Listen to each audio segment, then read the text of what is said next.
tous, c'est Angélique, j'espère que vous allez tous bien, merci pour vos commentaires sur la précédente vidéo. Pour les nouveaux arrivants, bienvenue sur ma chaîne, je vous invite à vous abonner et surtout à cliquer sur la petite cloche à côté pour recevoir une notification dès que je sors une nouvelle vidéo, à me suivre sur Twitter et sur Instagram. Aujourd'hui, j'avais envie de vous parler d'un truc un peu particulier chez les japonais, leur obsession pour les groupes sanguins. Il vous est sans doute déjà arrivé, en lisant la fiche de présentation d'un perso dans un manga, ou même le profil de votre artiste préféré, ou même les cartes à collectionner japonaises, d'y voir le groupe sanguin. Bon, il y a des fois où vous vous demandez quand même ce que ça fiche là, mais vous en avez un peu rien à faire parce que c'est pas forcément une information qui vous intéresse. Eh bien sachez que cette information qui paraît anodine, voire totalement inutile pour vous, intéresse énormément les japonais. Au Japon, il y a une théorie qui dit que votre personnalité serait liée à votre groupe sanguin, c'est-à-dire que votre groupe sanguin prédirait en fait votre tempérament et la compatibilité avec les autres personnes. Les groupes sanguins, donc Ketsueki Gata en japonais, sont découverts en 1900 par l'Autrichien Karl Landsteiner. 16 ans plus tard, le docteur japonais Kimata Hara publie une étude sur le lien présumé entre les groupes sanguins et la personnalité. À partir de là, en 1927, sort le livre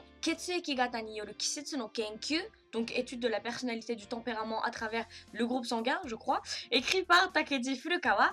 Donc c'est lui le premier en fait à vraiment amener cette théorie dans la société japonaise au point que en 1930, le gouvernement militariste en fait commence à créer des groupes de soldats basés sur leur groupe sanguin afin de constituer une meilleure armée. Cette théorie et cette manière de faire donc furent évidemment abandonnées faute de preuves scientifiques, mais dans les années 70, le journaliste Masahiko Nomi sort un livre qui s'appelle Ketsueki Gata de Wakaru Aisho, donc compatibilité à travers les groupes sanguins, qui devient un best-seller instantanément et qui relance la tendance et donc la popularité de cette théorie au sein de la société japonaise jusqu'à aujourd'hui. Et là vous vous dites, mais qu'est-ce qu'elle dit donc cette théorie? Eh bien attendez parce que j'ai un petit bémot. Elle dit donc que les personnes du groupe A, donc Eigata en japonais, sont compréhensives, gentilles, sérieux, maniaques, responsables, travailleurs, mais trop têtus et trop sensibles, que les personnes du groupe B sont créatifs, entreprenants, optimistes, qui s'adaptent facilement, mais sont trop distraits et impulsifs, que ceux du type AB sont ambitieux, calmes, rationnels, mais compliqués, rancuniers et difficiles à cerner, et que si vous êtes du groupe O, vous êtes réaliste, ambitieux, consciencieux, dévoué, mais surtout arrogant, jaloux, insensible, et vous avez un désir caché de paraître intéressant. Voilà, donc pour résumer, c'est bien si vous êtes A ou O, mais pas B ou AB. Les japonais à fond dans cette théorie stigmatisent beaucoup ces deux derniers groupes, il y a même un terme pour ça, ça s'appelle Burahara pour Blood Harassment.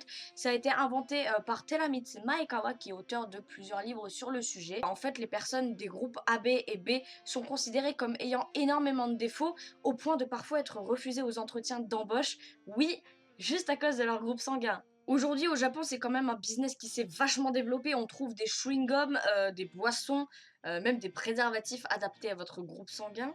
Il y a aussi des séances de speed dating basées sur ça, les sites de rencontres y portent énormément d'importance. Il y a les Ketsueki Gata Uranai, donc les horoscopes selon votre groupe sanguin dans les magazines. Il y a même des régimes et des plats comme les bento d'Erika Angal qui sont censés être adaptés à votre groupe sanguin. Les livres publiés sur le sujet dernièrement comme la série ABO Gata Jibun no Setsumeisho, écrite par Jamais Jamais, c'est son pseudo, sont devenus des best-sellers et montrent que la théorie est quand même encore très populaire au Japon. Il y a même des rumeurs comme quoi certaines écoles maternelles adapteraient leur classe et leur façon d'enseigner selon le groupe sanguin des enfants. Voilà, donc ne vous étonnez pas si en parlant avec des japonais, en fait, ils vous demandent votre groupe sanguin. Je sais que ça peut paraître extrêmement bizarre comme question, mais en fait, c'est une façon de mieux vous connaître. Beaucoup de japonais sont très surpris quand vous leur dites que vous ne savez pas quel est votre groupe sanguin, parce que c'est vrai que c'est pas une information qui nous est forcément demandée à l'étranger. Personnellement, moi, je le savais pas avant qu'on me le demande au Japon. Ils étaient très contents d'essayer de deviner mon groupe sanguin, donc on me disait souvent ah ah ah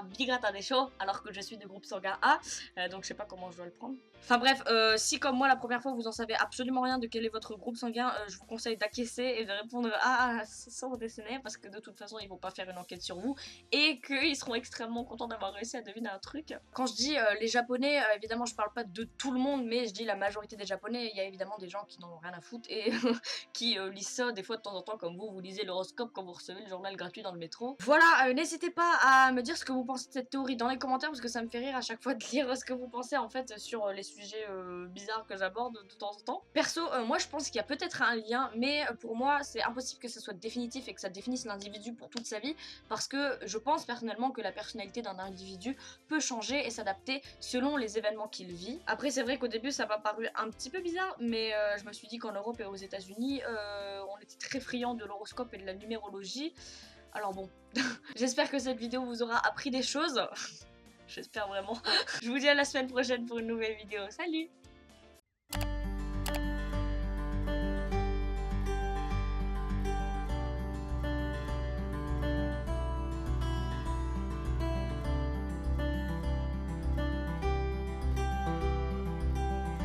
Merci d'être resté jusque là. Rien à voir avec la vidéo, mais en fait, avant chaque vidéo, en fait, je me maquille plus hard que d'habitude parce qu'en fait, sinon, ça ne ressort pas à la caméra. Donc, je dois marquer vraiment mes yeux, mes joues et parfois mes lèvres. Et là, aujourd'hui, je voulais tester les sourcils, comme là. Là, je pense qu'ils ressortent bien. Mais donc, je voulais qu'ils ressortent aujourd'hui. Et donc, j'ai testé des astuces Instagram pour faire le maquillage des sourcils comme les meufs font dernièrement. Les gars, je me suis tellement plantée. Tellement planté, on aurait dit que j'avais mis, vous savez, les moumoutes là pour les fausses moustaches, mais à la place des sourcils. Et genre, c'est horrible. Et donc, je vous mets une petite photo pour que vous puissiez voir.